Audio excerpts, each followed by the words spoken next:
नमस्ते बाल मित्रों, मीठे बच्चों।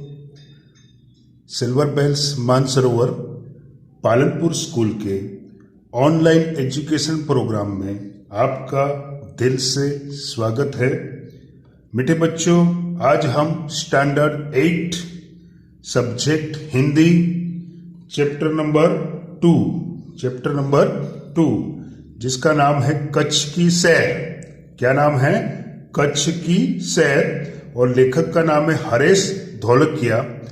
इस पाठ का अभ्यास करेंगे। तो सबसे पहले लेखक परिचय देख लेते हैं। ये हरेश धोलकिया का फोटोग्राफ है, देख लो आप।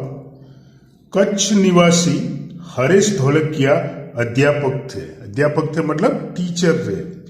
शिक्षकत्व आपकी पहचान बन गई है। पूर्व राष्ट्रपति श्री एपीजे अब्दुल कलाम, ये नाम आपने सुना है। अबुल फकीर जैनुलाब्दीन अब्दुल कलाम, श्री एपीजे अब्दुल कलाम के बहुचर्चित विंग्स ऑफ फायर पुस्तक का आपने गुजराती भाषा में अनुवाद अगन पंख, ये विंग्स ऑफ फायर इंग्लिश में था पुस्तक, और ये किसका था? एपीजे अब्दुल कलाम का। उसका गुजराती भाषा में अनुवाद, उसका नाम क्या हुआ? अगन पंख। क्या नाम है? अगन पंख शीर्षक से किया है। ये पुस्तक अगर आपको मिले तो पढ़ने जैसा है। तो दोस्तों, अगर आपको लाइब्रेरी में या कहीं पर भी ये पुस्तक मिल जाए तो जरूर से पढ़ना। शिक्षण कार्य के आपके अनुभव, संशोधनात्मक लेखन कार्य तथा पत्रकारित्व आपके लेखन के क्षेत्र है। कच्छ मित्र में आप सुरखाब स्तंभ अंतर्गत लिखते हैं। आपका सृजन कार्य अंगतनो पग, 400% आनंद तथा शिक्षण संबंधी गुजराती साहित्य लोकप्रिय है। प्रस्तुत पाठ में आपने कच्छ का परिचय कराने का प्रयास किया है, जिसमें कच्छ एवं इर्द गिर्द के दर्शनीय स्थानों का परिचय कराया है। इस इकाई में अपनी संस्कृति का आदर, अपनी विरासत का संरक्षण, देश प्रेम आदि मूल्यों को विकसित किया गया है। यहाँ आपकी रचना कच्छ यात्रा का भावानुवाद प्रस्तुत है।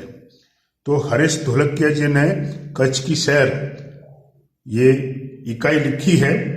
और बाल मित्रों, आपने शायद सुना होगा, जिसने कच्छ नहीं देखा उसने कुछ नहीं देखा। तो पाठ शुरू करते हैं। Page number 11। विशाल भारत में अनेक दर्शनीय प्रांत है, मतलब पूरे भारत में दर्शन करने योग्य, घूमने योग्य अनेक प्रांत है। सबका अपना महत्व एवं सौंदर्य है। गुजरात उनमें से एक अनूठा राज्य है। गुजरात राज्य जो है, आपने वो खुशबू गुजरात की या अमिताभ बच्चन को ऐड करते हुए भी सुना होगा कि गुजरात में घूमने लायक बहुत सारे स्थल हैं। तो गुजरात उनमें से एक अनूठा राज्य है। गुजरात का एक विशिष्ट जिला है जिसका नाम है कच्छ। क्या नाम है? कच्छ, जो गुजरात का अत्यंत रमणीय प्रदेश है। यात्रियों के लिए कच्छ आकर्षण का केंद्र है। इसका पौराणिक महत्व भी कम नहीं। अनेक दर्शनीय स्थानों के वैविध्य के कारण इसे म्यूजियम, इसको हिंदी में बोलते हैं संग्रहालय कह सकते हैं। इसे क्या कहते हैं? म्यूजियम या संग्रहालय। बाल मित्रों, पेज नंबर 12।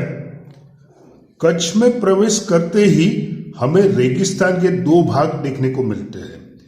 रेगिस्तान मतलब जहां पर रेतीला प्रदेश, रेगिस्तान मतलब रेतीला प्रदेश, उसके 2 भाग देखने को मिलते हैं। एक छोटा रेगिस्तान और दूसरा बड़ा रेगिस्तान। तो आपको याद रखना है, कच्छ में दो रेगिस्तान हैं। एक छोटा रेगिस्तान है और दूसरा बड़ा रेगिस्तान है। इन दोनों में रेगिस्तान जैसा कोई लक्षण नहीं दिखाई देता। यानी रेगिस्तान जो है वो रेत का सागर होता है, मतलब रेत ही रेत होती है, लेकिन रेगिस्तान का कोई लक्षण नहीं दिखाई देता। कहां पर? कच्छ में। कौन से रेगिस्तान में? एक छोटा रेगिस्तान और दूसरा बड़ा रेगिस्तान। रेत कहीं नजर नहीं आती, अतः यह अनूठा रेगिस्तान है। विश्व के अंदर जहां पर भी रेगिस्तान है वहां रेत ही रेत होती है, रेत का सागर होता है, जहां देखो वहां पर रेत होती है। लेकिन गुजरात के जो कच्छ में जो रेगिस्तान है वो दो भाग में है, एक छोटा रेगिस्तान और दूसरा बड़ा रेगिस्तान। लेकिन यहां पर रेत कहीं नजर नहीं आती है, अतः ये एक अनूठा रेगिस्तान है, ये एक विशिष्ट रेगिस्तान है। सामखियाली को हम कच्छ का प्रवेश द्वार कह सकते हैं। ये ऑब्जेक्टिव में आ सकता है कि कच्छ का प्रवेश द्वार हम किसको कहते हैं, तो सामखियाली ये स्थान को हम कच्छ का प्रवेश द्वार, मतलब वहां से एंट्री होती है। कच्छ में हम जब भी जाते हैं तो स्टार्टिंग कहां से होता है? सामखियाली। ये गेट है, गेटवे ऑफ कच्छ, कच्छ का प्रवेश द्वार है। कच्छ की यात्रा यहीं से आरंभ होती है। यहां से उत्तर दिशा की ओर यात्रा का प्रारंभ होता है। रापर से धौलावीरा पहुंचते ही, अब धौलावीरा नाम आपने सुना होगा सोशल साइंस में, धौलावीरा नाम आपने सुना होगा, नहीं सुना है तो यहां पर ध्यान दीजिए। धौलावीरा पहुंचते ही हमारी प्राचीन संस्कृति मोहेंजोदड़ो का स्मरण हो जाता है। ये मोहेंजोदड़ो है, उसकी प्राचीन संस्कृति दिखाई देती है चित्र में। तो मोहेंजोदड़ो ये भी एसएस में आया होगा सोशल साइंस में, उसका स्मरण हो जाता है, मतलब याद हो जाती है। यह स्थान 5000 वर्ष के अवशेषों का अंग है, यानी 5000 वर्ष पहले भारत में यह स्थान था और ये नगर था। आज ये नगर के अवशेष हमको मिलते हैं, कुछ कुछ अवशेष हमको मिलते हैं।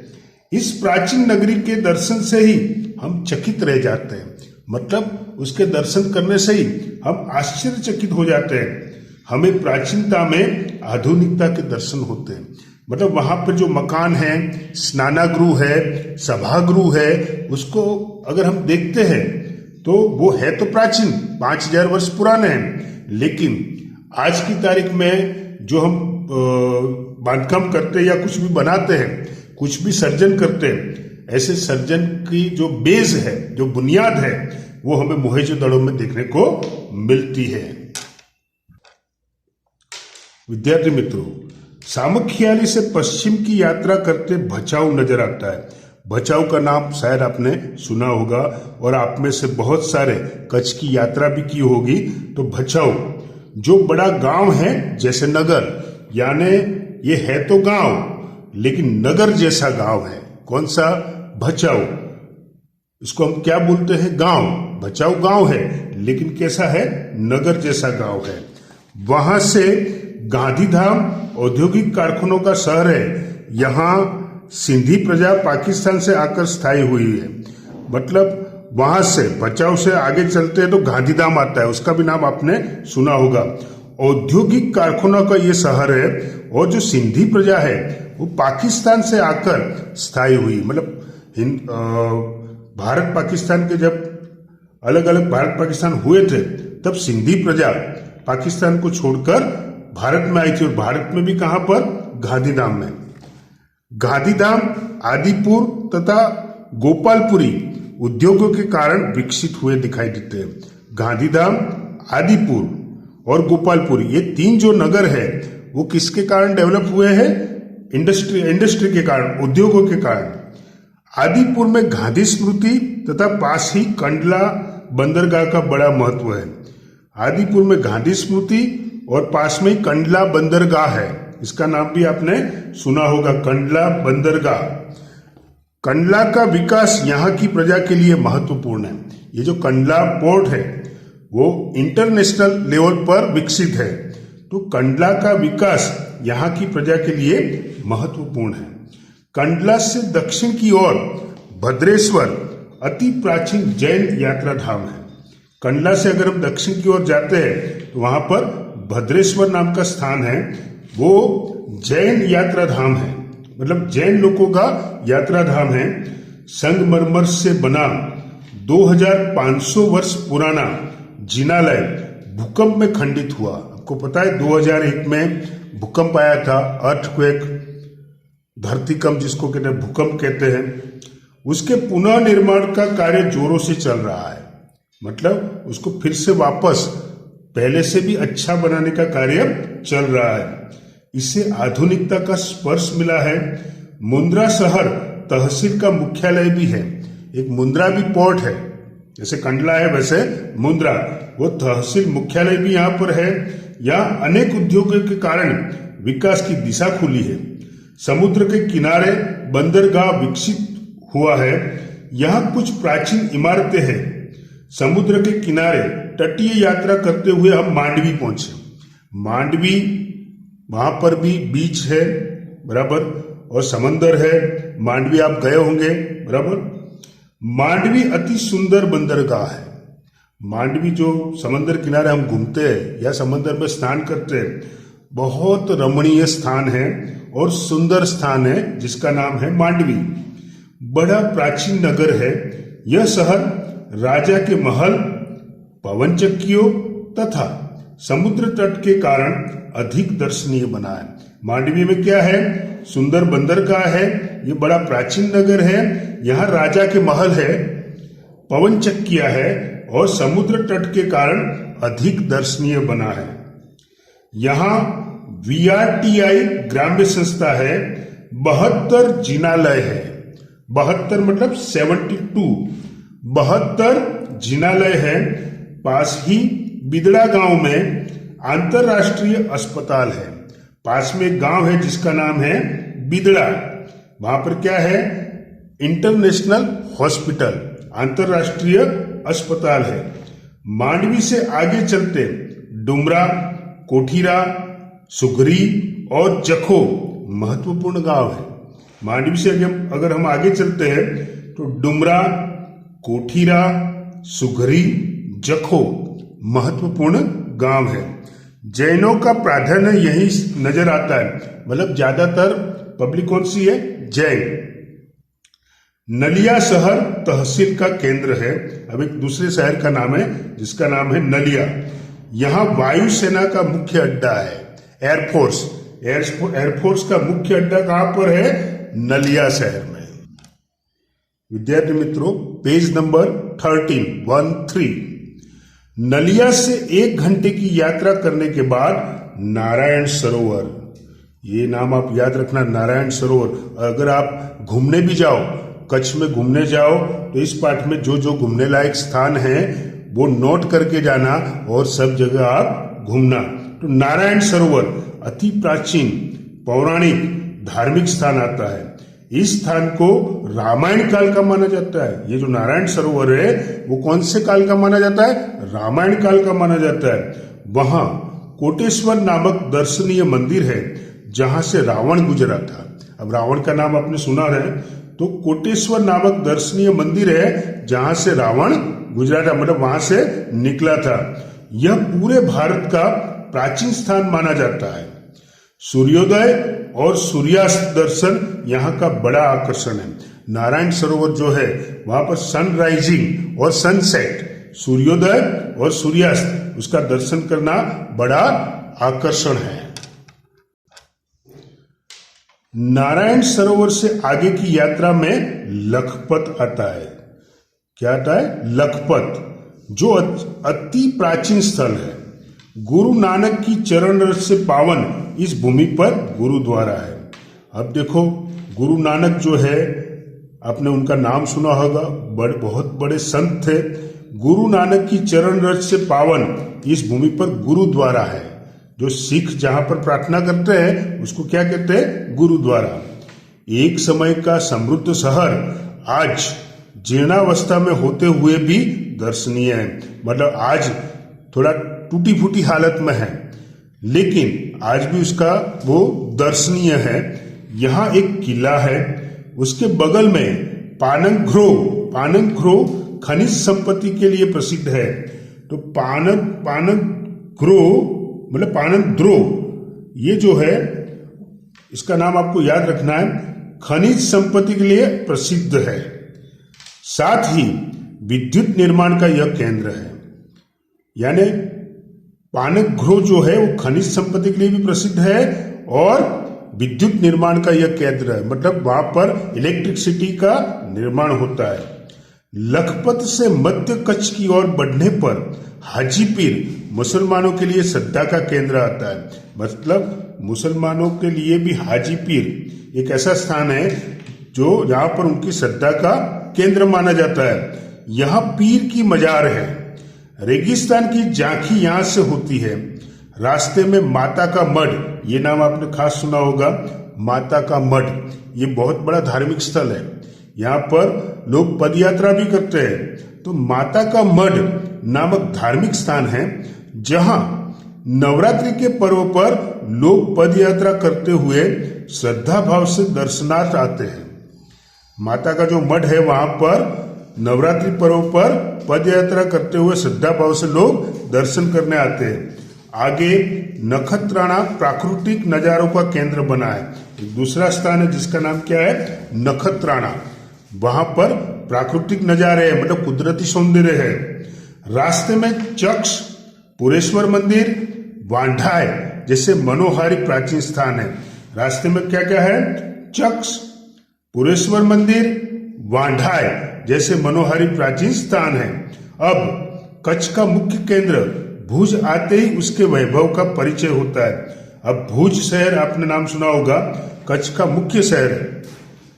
तो भुज में क्या है, आयना महल, प्राग महल, टावर, स्वामीनारायण मंदिर, हिल गार्डन, हमीरसर तालाब, भुजिया पहाड़, लोक संग्रहालय, विश्वविद्यालय आदि के दर्शन करके हम आनंद ले सकते हैं। सन 2001 के भूकंप ने इसे खंडित किया, तो लोगों ने उसे नए स्वरूप में पुनः निर्माण करके और सुंदर शहर बना दिया है। Page number 1414। भुज से उत्तर दिशा की ओर खावड़ा में काला डूंगर है, ये याद रखना है। भुज से उत्तर दिशा की ओर खावड़ा में काला डूंगर, इस डूंगर का नाम क्या है, काला डूंगर। पहाड़ पर चढ़कर रेगिस्तान की झांकी करना एक अनूठा अनुभव है। अगर हम काला डूंगर पर चढ़कर रेगिस्तान देखें तो एक एक्स्ट्रा ऑर्डिनरी एक्सपीरियंस होता है। सरकार एवं स्थानीय जनता द्वारा रणोत्सव का आयोजन होता है। सरकार मतलब गवर्नमेंट और स्थानीय जनता मिलकर एक रणोत्सव, ये भी आपने सुना होगा रणोत्सव। तो रण में जो उत्सव होता है उसको रणोत्सव कहते हैं। तो रणोत्सव का आयोजन होता है। देश भर से लोग यहाँ आते हैं। सफेद रेगिस्तान को देखना एक आनंददायी घटना है। वहां पर सफेद रेगिस्तान को देखना एक आनंददायी घटना है। भुज से अंजार भी जाया जाता है। आगे बढ़ते हुए सृजन संस्था में यहाँ की प्रजा की हस्तकला का परिचय होता है। मतलब कच्छ की जो प्रजा है उनकी जो हस्तकला है उसको डेवलपमेंट किसने किया है, सृजन संस्था ने। जेसल तोरल की स्मृति में मंदिर बना है, ये भी नाम आपने सुना होगा, जेसल तोरल। इस पर एक पिक्चर भी बना है। जेसल तोरल की स्मृति में मंदिर बना है जो ऐतिहासिक स्थान है। यहां से आदिपुर तथा गांधीधाम जा सकते हैं। सूरजबारी नामक स्थान से हमारी कच्छ यात्रा पूर्ण होती है। तो हमारी कच्छ यात्रा कहां पर पूरी होगी, उसका लास्ट स्टॉपेज कौन सा है, सूरजबारी। तो सूरजबारी नामक स्थान से हमारी कच्छ यात्रा पूर्ण होती है, जो अविस्मरणीय स्मृतियां छोड़ जाती है। कहा जाता है, कच्छ नहीं देखा तो कुछ नहीं देखा। आई रिपीट, कच्छ नहीं देखा तो कुछ नहीं देखा। अगर आपने लाइफ में, अगर आपने जिंदगी में कच्छ नहीं देखा तो समझ लो कुछ भी नहीं देखा। कच्छ गुजरात का गौरव है और दुनिया भर के लोगों के लिए किसी भी मौसम में दर्शनीय एवं आकर्षण का केंद्र है। अनुवादक का नाम है महेश भाई उपाध्याय। शब्दार्थ लिखते हैं। अनूठा, इसका अर्थ होता है अनोखा, विशिष्ट। रेगिस्तान का अर्थ होता है मरुभूमि। जीर्णोद्धार का मतलब होता है पुनः निर्माण। मजार का मतलब होता है दरगाह। गुरुद्वारा का मतलब होता है सिखों का धार्मिक स्थल। भूचाल का मतलब होता है भूकंप। अब आपको जो एक्सरसाइज लिखनी है तो अभ्यास देखो, पेज नंबर 14 अभ्यास। क्वेश्चन नंबर 1, निम्नलिखित मुद्दों के संदर्भ में 4-5 वाक्य बोलिए, है ना, उसकी जगह आपको 4-5 वाक्य लिखिए अथवा तो उत्तर दीजिए। तो बोलिए की जगह आपको कर देना है लिखिए। क्या कर देना है? लिखिए। तो एक मरुभूमि, उसके बारे में 4-5 सेंटेंस लिखना है। कच्छ की 3 बड़े शहर, कच्छ में स्थित धार्मिक स्थल, कच्छ के ऐतिहासिक स्थल, इसके बारे में 4 या 5 लाइन लिखनी है।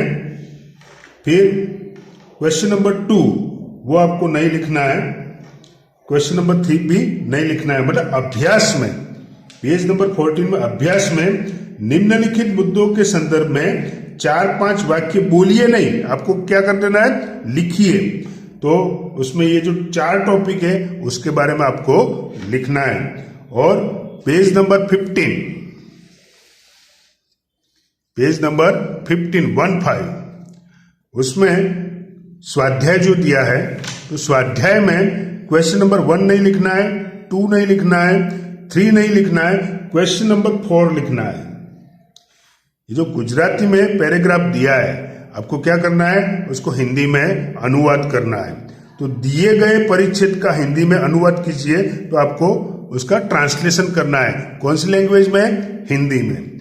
और क्वेश्चन नंबर 5, अपूर्ण कहानी पूर्ण कीजिए, तो आपको ये कहानी बनानी है, बराबर। और विद्यार्थी मित्रों, आपको उसकी PDF भी मिल जाएगी। आप हो सके तो कच्छ घूमने जाना, ये तो टेक्स्ट बुक में हमने पढ़ा है, लेकिन जब हम रियल में कच्छ देखते हैं तो हमें पता चलता है कि रियल में कच्छ अनूठा है। और लोग क्यों ऐसा कहते हैं कि कच्छ नहीं देखा तो कुछ नहीं देखा, ये जब हम प्रैक्टिकली कच्छ यात्रा करते हैं तभी हमको पता चलता है। तो बाल मित्रों, मीठे बच्चों, थैंक यू, आभार, धन्यवाद।